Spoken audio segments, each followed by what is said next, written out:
নমস্কার। চলুন একটু মায়ের কথা বলি। স্বামী বিবেকানন্দ বলতেন, ছোট ছোট ঘটনাতেই মানুষের চরিত্র মাহাত্ম্য বেশি ফুটে ওঠে। মায়ের মাতৃরূপটিও উজ্জ্বলতর হয়ে উঠেছে এরকম অসংখ্য প্রাত্যহিক ঘটনায়। মঠের মধ্যে সন্ন্যাসীদের কাছে মাই ছিলেন শেষ কথা। স্বামী ব্রজেশ্বরানন্দ বলেছেন, তিনি মঠে খুব কাজকর্ম করতেন বলে ঠাকুরের সন্তান ও অন্যান্য সন্ন্যাসীদের স্নেহভাজন ছিলেন। এর ফলে তার মনে অভিমান অত্যন্ত বৃদ্ধি পায়।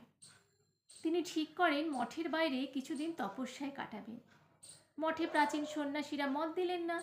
শ্রী শ্রী মায়ের অনুমতি নিলে তারা আর অমত করবেন না মনে করে ব্রজেশ্বরানন্দ জি গেলেন শ্রী মায়ের কাছে। গিয়ে বললেন, মা, আমার একটা কথা আছে। স্নেহ মাখা কণ্ঠে মা বললেন, কি বলো বাবা? মা, আমি কিছুদিন বাইরে ঘুরে আসি, আবার আসবো। মঠে থেকে আমার মন বিগড়ে যাচ্ছে। মহারাজদের ভালোবাসা পেয়ে আমি আর সাধুদের গ্রাহ্যের মধ্যেই আনি না। এক এক সময় তাদের যা তা বলে ফেলি। কোথায় যাবে বাবা? সঙ্গে টাকা পয়সা আছে? না। গ্র্যান্ড ট্যাঙ্ক রোড ধরে হাঁটতে হাঁটতে কাশীর দিকে চলে যাব। কার্তিক মাস, জমের চারদোর খোলা, লোকে বলে। আমি তো মা, আমি কি করে বলি বাবা তুমি যাও? আবার শুনছি তোমার হাতে পয়সা নেই, খিদে পেলে কে খেতে দেবে বাবা? মা অনুমতি দিলেন না। ব্রজেশ্বরানন্দজিরও আর যাওয়া হলো না।